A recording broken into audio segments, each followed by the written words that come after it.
Hi, everyone. I hope you're having a very nice Monday evening, everybody's favorite day of the week.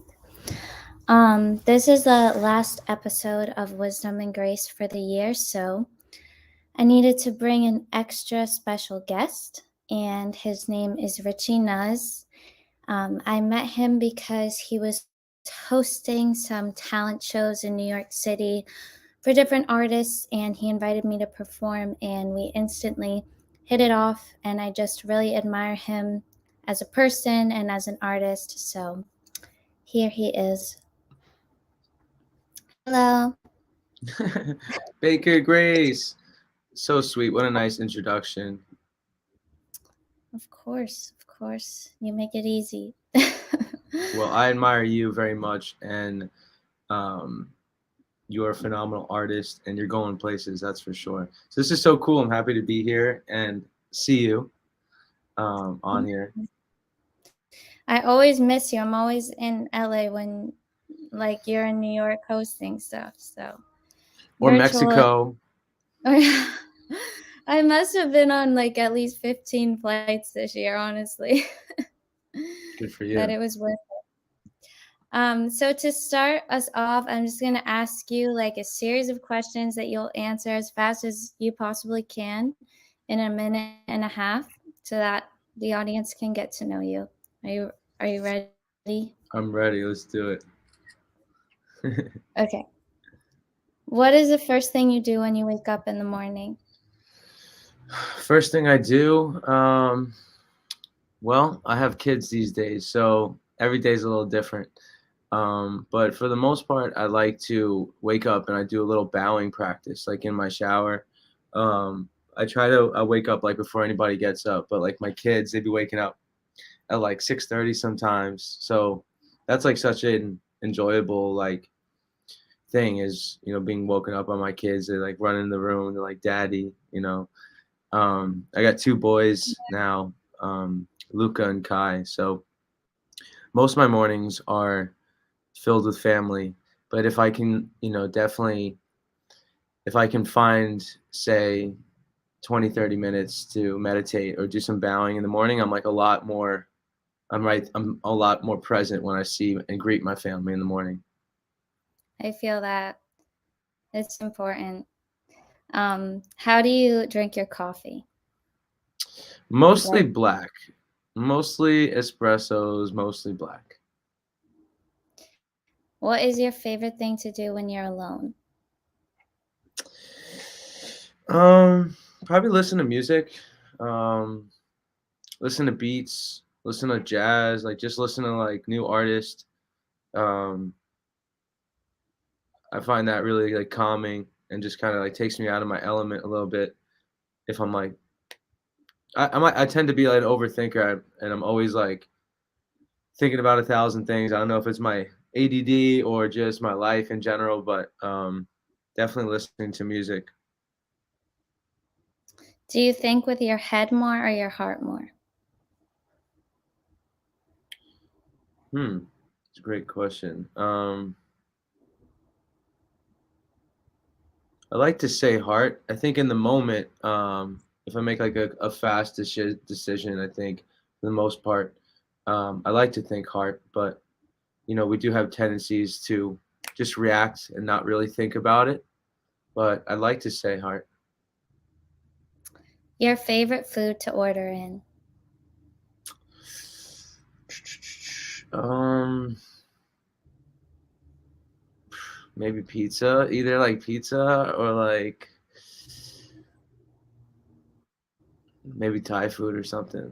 I don't know. Between that, Mexican, those are top three. I don't know, but I'm like Yeah, I feel that. Those are a good top tacos, Thai, pizza. I mean, can't go wrong. Yeah, a place you want a vacation to that you've never been. Ooh, maybe Bali. Bali would be really dope. Um, that's probably number one. I've actually never City. been in Mexico. I'd love to go there too. Yeah, Mexico's amazing. Well, I love Mexico, so I'm like the I don't know if I'm like biased, but it is Well, one of my Mexico favorite. loves you, it looks like. And lastly, are you a city person or a nature person? Um, well, I guess I'm a city person since I live in Brooklyn and I do love the city, but in a perfect world, finding that balance I think is like so important. Um, especially if you live in the city and you're taking trains, like it's just so important as like just for your health to see some woods and see some like nature, and I try to do that as much as I can, even if it's like a few days just to get away. I think it's like so important. Yeah, it makes a big difference. My parents just bought like a house upstate, and there's Really. some reason when I go up there, it's just everything like I seem a little bit smaller and everything seems a little bit less important, and it's really nice. Just like, getting outside, I feel like is just can change my day. Sometimes I'm just sitting down all day doing God knows what. I go outside and I'm like, "Oh, this is life." So, That could be a it's song right there. yeah, yeah. I'd That's love to know, awesome. like, what your first experience was with music. Like, that's always one of my favorite questions to ask. Like, when did you first realize, like, "Oh, this is something really special to me?" Um, well, for me, it was playing trombone, and I was like really serious and like passionately serious about classical and jazz and like competitive performing in like high school, and I really, really admired the blues. And one year, we did like the all county and the all state and like the NISMA thing. I don't know if you're like familiar with NISMA. It was like basically like a test you get graded on in front of a judge, and it's kind of like a serious thing. And I scored like 100 out of 100 one year on this test, and it was like really, really special for me. And I got picked to go to like the New York State Orchestra, and I played in that. And just like one year, I did like all county jazz with this guy named Wycliffe Gordon. He was the conductor, and Wycliffe Gordon's like one of the best trombonists like in the world. Like he taught at Juilliard. He's like just an insane. He's I think New Orleans. He grew up, but he was my conductor one year when I was like 16 or something. Like I didn't even realize who was like in the room in front of me, and just hearing him and just hearing the blues and trombone, like it really got me. It inspires me to this day. I'm like watching videos of him on YouTube, just like looking at his. I'm like, oh my god, like what is he? Because it's just such another level of a caliber of of musicality, of just talent. It's just like crazy to see how there's just so many levels, and that like really got me wanting to be a better musician and just kind of like explore the blues and explore like the artists of that time period. So everything repeats itself, whether it be like blues with like Elvis or Little Richard, or you know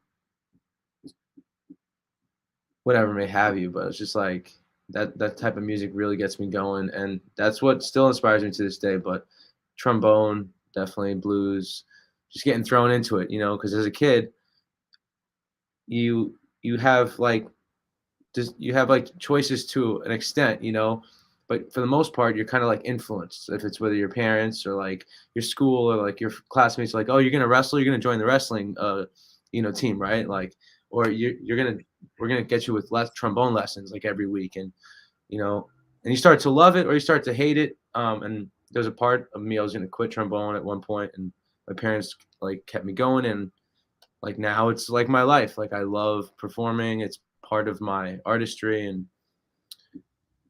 you never know like what influences will take you where and what will stick, but I'm glad it did. Do you feel like that influences the music you make now? Like, I remember we were in a session once, and like at one point when we were coming up with melodies, you actually got out your trombone and you were playing, like to search for different melodies in the song with your trombone. Do you feel like that gives you an edge, or your music kind of an edge? Because I don't know like how I would describe your music. Like it's a combination of a lot of things, but it's very unique. Like how would you describe your sound if you had to? Yeah, it's a great question. I think just like you, I'm kind of still like finding my sound, and it's one thing is like my music playing live and what I like to do, and then a lot of the music that is like produced by like producers that kind of take their sound and my sound and mix it together. But I love to think of my music as kind of like pop R&B with a flair of like that old school kind of crooner vibe, the old school kind of like blues vibe. Somebody at one of my shows was like, "You're like the modern day Sinatra," and like I took like a moment just to like hear like how that sounded. It sounded cool to me, and I was like, "That's it's kind of cool." It's like I could bring up some pop elements and play a little solo on trombone, but like still have that pop urban R&B. I don't know. It's still figuring it out, but you know, I definitely love soloing and I love the trombone. And does it give me an edge? I think I was trained a little bit differently as because I wasn't trained as just a singer growing up. I was trained, as a trombonist. So just whether it's my embouchure and my lips playing them on the mouthpiece, if it's breath support, um, if it's listening to melodies and just like soloing. I know that we all do we for you to going on the floor. It's like I just kind of like feel like melodies are like notes, and a lot of that is just from like I guess soloing and just like listening to other artists too. So I don't know. I think I'm constantly changing as an artist. I've been changing a lot these past few months. Um, but I like to think of like the whole music under like kind of pop R&B with a little flair of like that old school.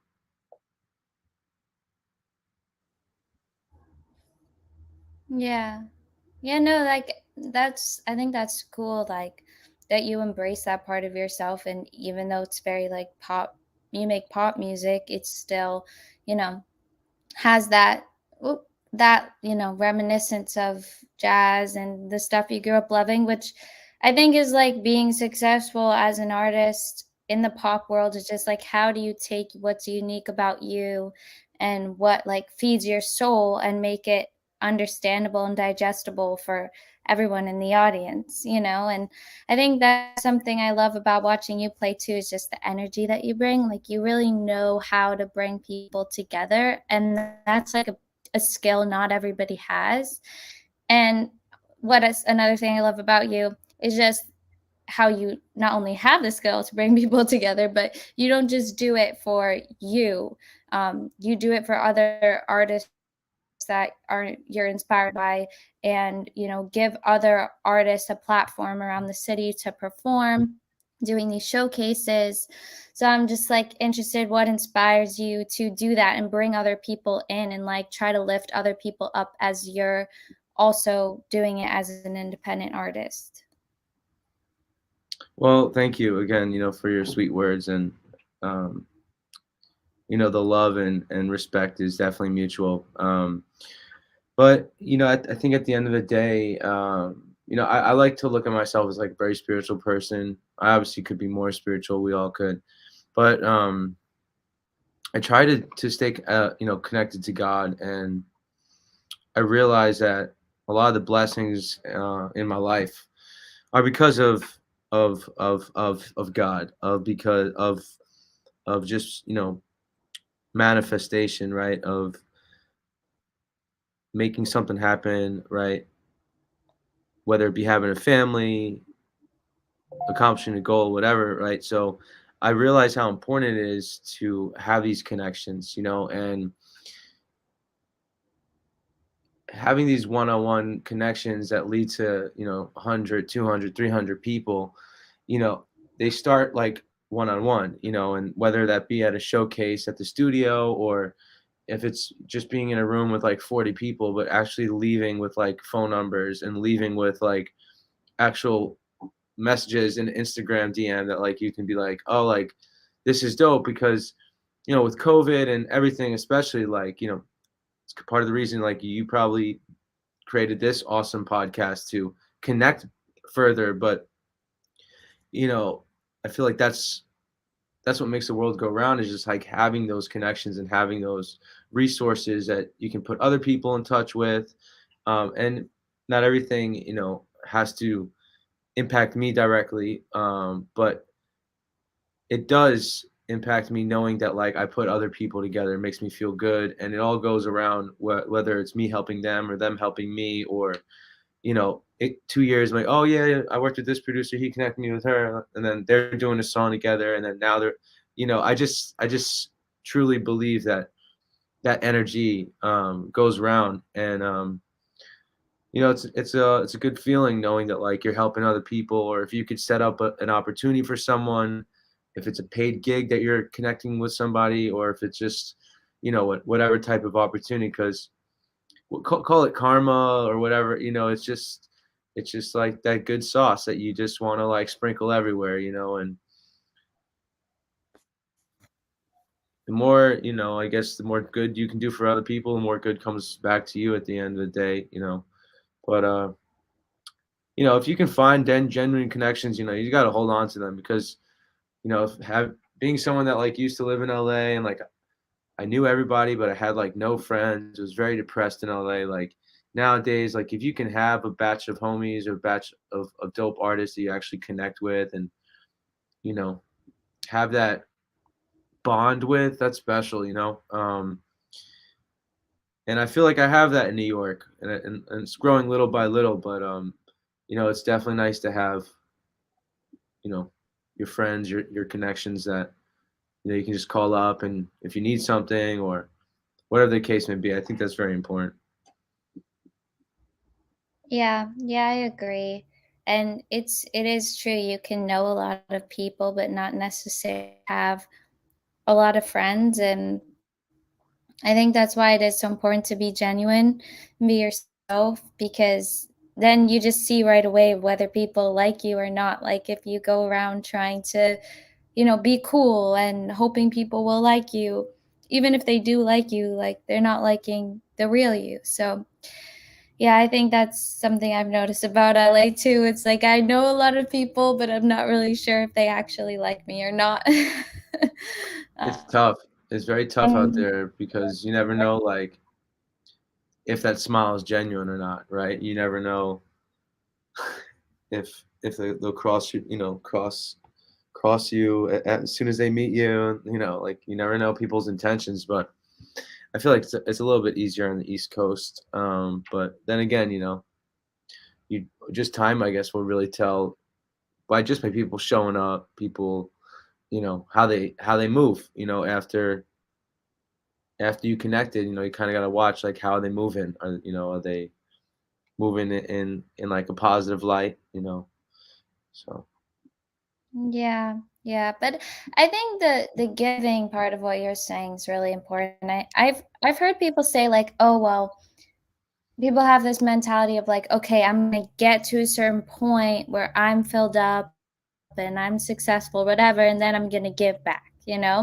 Like once this certain point I'll have enough to give. But it's like even if you're, not famous or rich or, doing amazing in life, like you always have something to give, even if it's just your time, even if it's just a nice comment totally. or just being kind. And so I think it's important, like along the way, to make sure that you're, giving, because like you said, it does come back, and it doesn't even have to be karma.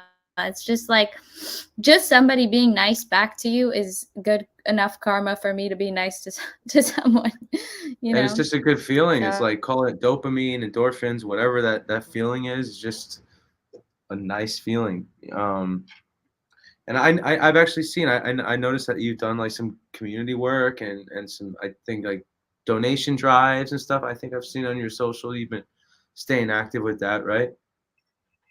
Here and yeah, there.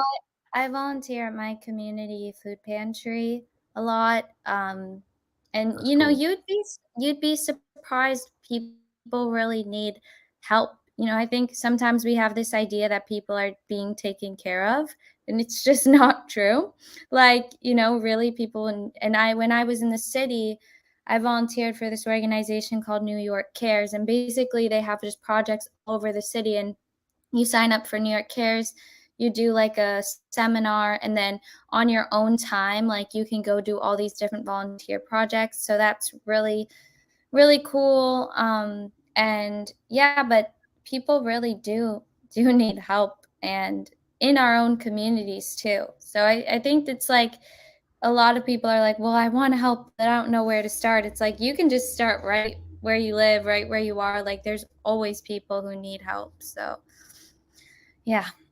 That's powerful. And I think that's why, performing's so great, because you get that in real time, right? That like you're giving something and you're getting something Hmm. back. Is that like your favorite part of all this, performing? Or like do you like the studio better? I absolutely love performing. It's definitely a very moving thing for me, you know. I have like I've been starting to really like get in this good routine of like I have a steamer right behind me, like this Vicks thing, like right there. Like I just like I put it on my mouth and I'm like steaming, I'm meditating, I pray. I'll say this prayer to myself, and at the end of the day, my drummer actually put this in my head. He was like, I just want to uplift people's spirits. Like, and now playing like weekly residencies and playing shows like this week, I have like 5 shows. And this is the most shows I've ever had in one week ever. Like, I'm getting paid to play. I'm playing high end events there. And I see these people, and like, they'll come up to me and be like, this is my, my 50th birthday or whatever. I'm out here with my husband, and you know, like they had the best night, or you know, if it's a birthday party or whatever it is, like it's just definitely a special thing seeing people dance, right? And just like when you think of it like that, like you want to uplift their spirits, like you want to give back, and making somebody feel good, and like making their night, like it's almost like a godly thing. Like I feel like it's a responsibility, that like that's how I looked at it yesterday when I played Scarpetta for this like Christmas tree brunch. And it was like families, and there was the whole packed place was packed with bought out tables, and it was just me and these and did a trio. And I just was telling my like God, that God has given me this opportunity to have the best show ever, to make these people enjoy the holiday as much as they can, to have the best like Christmas spirit, and knowing that like intention like really helped me like break my fears, the nervousness, just like made me feel more confident, and like almost like just smile like when I'm singing a little bit more. And um that like definitely helped me not only get through the gig, but like it made me like a different performer. I feel like, as opposed to Mhm. just like getting up there and just like doing it, like it made me like I was walking back to tables, connecting with people. And I mean that live element is just really something special. But I guess when you have music that's like produced and out and online, sure, it might impact somebody differently if they just listen to it on Spotify or like on the bus or on the plane, and like yeah, that's dope too. But definitely seeing people like right in front of you, like get up off their chair or something, like I could potentially see like the feeling of what it would be like to have like a full on tour, or like a full on packed show, like a Baker Grace type show, like where she's in Mexico, like You'll definitely do it one day. One day. Did they give yeah. you food at Scarpetta? It's Yeah, really yummy, thankfully. the food there. It's so good. That's what I'm Yeah. wondering. They And they, they had a expensive. little brunching. Right, it's a pretty penny, but yeah, Yeah. and then downstairs at Seville, they serve some of the, like, plates that they have upstairs, so Uh, I definitely had this delicious bourbon drink, I'll tell you that much. I like a little whiskey when I sing, clears me out a little bit, but no, well, I will say, like, whenever I go watch you perform, or we go to your talent shows, whether I'm performing or not, or I bring people, like, I've never had somebody tell me, like, "Oh, yeah, it was okay." Like, every time I've ever brought someone to one of your shows, they're like, they had so much fun. Like, And I really like mean that, like so much fun. And we'll be listening to the song Bad Habits as my favorite song of yours. We'll be listening to it Uh, in the car. Everybody knows the words. So that's yeah, amazing. you really do bring such good energy. Somebody put in the comments, looking forward to a collab between you guys. We have to Let's finish that go. song. Let's go. I was just talking to Johnny, John Kunis. He's who produced that record. Um, and yeah, I think we should put that out like March or maybe like Yeah, early I next want to year. do it again. It was a good one. It was a It good was a one. good one. So to that person, we're definitely gonna get it going. We're long Mhm. overdue, that's for sure. Yeah. Yeah, it'd be cool. Well, I'm really happy that you and your friends have a great time at the showcases, and honestly, the feedback that I get from people hearing you, whether it's at like Soul House or at the studio, like you definitely have honestly, like I don't know anybody who has an act like you, just like your style, your tone, demeanor, like it's just really a beautiful thing, like seeing you perform, and you have like a very unique voice right off the bat. So the feedback has just been amazing at all the shows. Whenever you have performed, everyone's like, "Yo, Baker Grace was definitely one of my favorites," So I'm happy to hear that because at the end of the day, I do want to just make it a great experience for everybody. Yeah. No, thank you. That means a lot. So Of what course. what can we expect in 2023? What's coming up? Wow, it's weird to say that, right? Yeah, 3 weeks away. Jeez.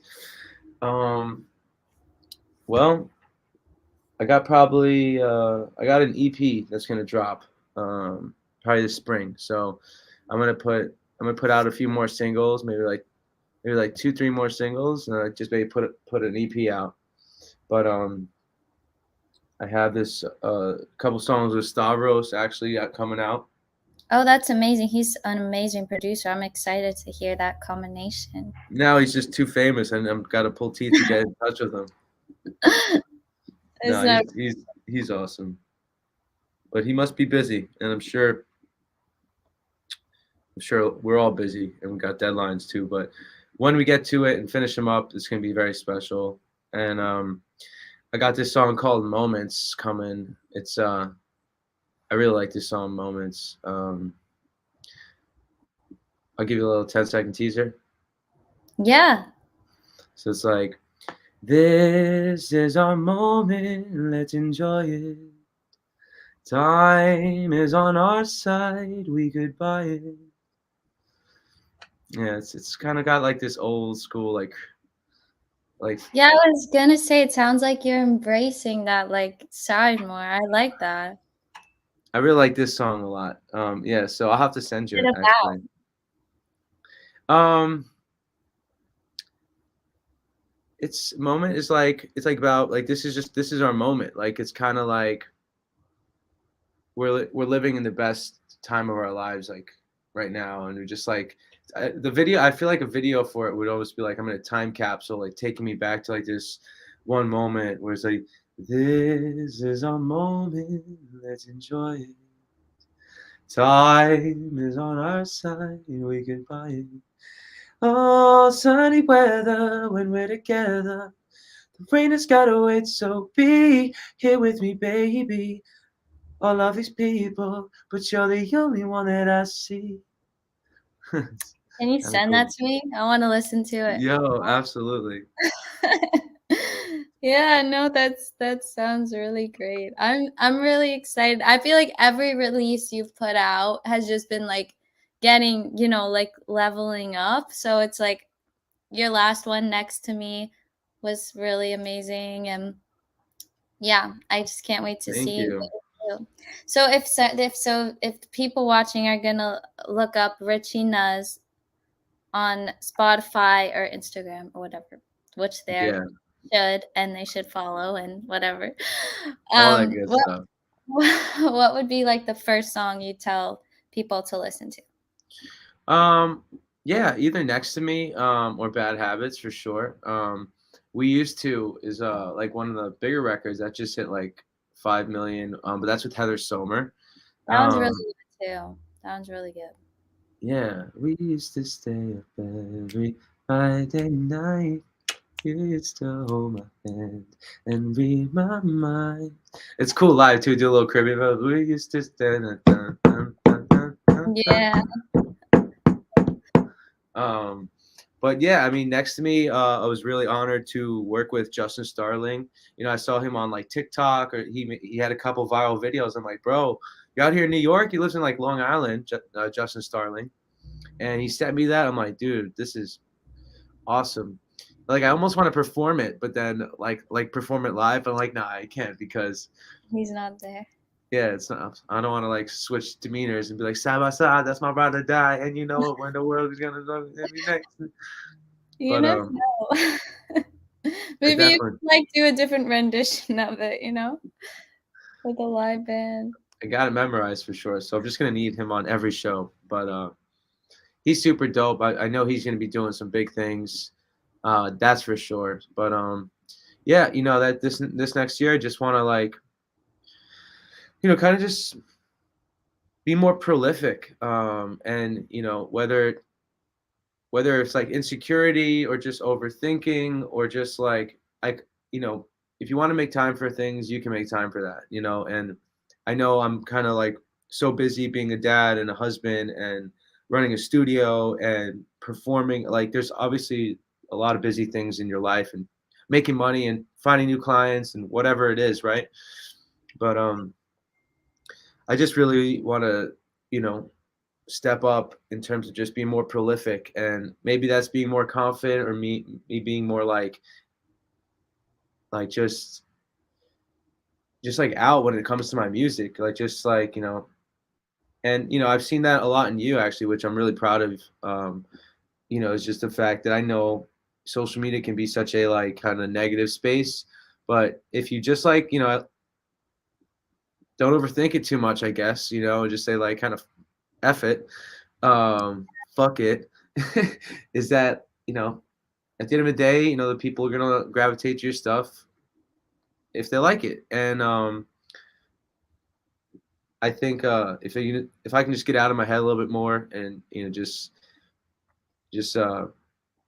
make time to actually post stuff I'm genuine about, as opposed to like following trends, or like I know the trends are so important to do, and a part of me like hates doing some of them, but I think it's a process for sure. But that's one thing I definitely want to do more this year, and just be more prolific, post more, and just get this music out to the world, because we've been just have a vault of songs with John, Stavros, and obviously our song is in the vault too. We got to get out there, and Yeah, so it's exciting things coming up for sure.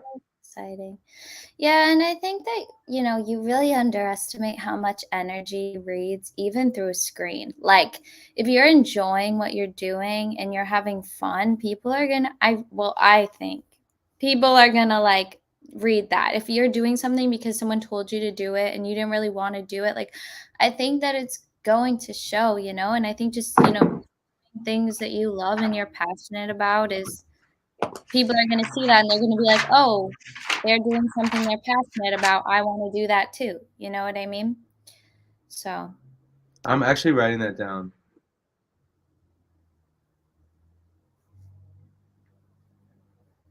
I'm literally writing that down. I was like, is he just checking out of this live? But you were I just know. right. No, I was like, energy reads through the screen. That's like how much energy. That's really powerful right there. Because just how I was saying, like when performing, like uplifting people's spirits, I have to have that intention before I go on. Same kind of way I'm taking this advice from you is to kind of like when posting, have that intention of with your post, as opposed to like is what kind of comments I'm going to get from this, or like what are people going to think of this? Like just do it because it's genuine to me and it's going to inspire others to be genuine to their passion. So that's gold right there, Baker Grace. You heard it here first. Hey, No. I love that. Yeah, so I'm excited for your 2023. I have one more question. And I ask it to everyone. If there was one piece of advice you could give your younger self, what would it be?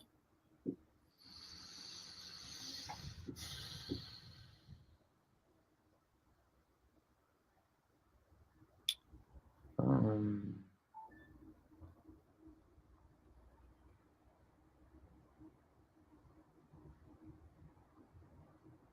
I guess it's all right to make mistakes. You just gotta, realize that if you made a mistake, it's a mistake for a reason. You gotta bounce back from it as quick as you can, right? Because if once you make mistakes, it's easy to make more mistakes and get into like bad habits. I know the song and everything, but genuinely, like, and I feel like if I could check and adjust quicker, that could kind of save you some time. I feel like from like falling deeper than as opposed to like bouncing back to another level and like progressing, right? So whether that be hanging around with the wrong crowd, and saying, "Oh wait, I got to check and adjust. This is not the crowd that supports me." Like, because then if you go through that rabbit hole, you're just around wrong people, bad people. Like, you just get in like this nest of negativity, as opposed to like, you know, I wish I kind of knew that a little bit. Like, I definitely obviously made mistakes, and we make wrong decisions and choices sometimes, with whatever it is. But knowing if I could try to bounce back a little bit quicker, um, I don't know. I feel like maybe that's some advice I would try to give myself is maybe like don't follow the crowd as much. And if I feel something that's like wrong, try to you know break that influence a little bit. Um, but yeah, I don't know. That's kind of a tough one. I know there's a lot there, but No, I think that's like really amazing advice, actually. I think a lot of people say, it's okay to make mistakes. Like, you're fine if you make mistakes. But the whole purpose of saying it's okay to make mistakes isn't so that people make mistakes, right? It's so that when you make a mistake, instead of trying to justify your mistake or going deeper into that mistake, you can say, it's okay that I made a mistake, but mhm, how can I not make this mistake again? How can I avoid this in the future? What is this mistake telling me about myself? And it's, mhm, that's something I learned recently too, was just, you know, I've always been a perfectionist, and it's like, when I never understood it's okay to make a mistake. I never understood that. I thought, like, why is it okay to make a mistake? I can avoid making mistakes. I don't have to make mistakes. And and then I grew up and life got harder, and I was like, no, I can't avoid making mistakes. Um, but I didn't learn that it accept that it was okay until I realized that there was a purpose in that acceptance. So, mhm. yeah, I think that's very wise, and I think I would tell myself the same thing. So, Awesome. yeah. Well, thank you. Thank you for coming on. It was so nice talking to you, and Such a pleasure. Honestly, I think you actually uplifted my spirits just by getting asked these questions and just talking with you. You're like my therapist. I need you every day. every day I might need some payment. Well, we'll work it out. We'll get some studio hours in or something. I'm just kidding. Um, I'm well, always hopefully I'll see you maybe this weekend. And then yeah, for everybody tuned in, definitely expect a Baker Grace and Richie Nuz collab, with the most fire video. yes. Yes, thank you everybody for joining. And Richie, hopefully I'll see you Friday performing. And Let's go. everyone, follow him on Instagram, Facebook, Richie Nuz, and have an amazing night. Bye. Baker Grace, thank you so much. Bye guys. I appreciate you.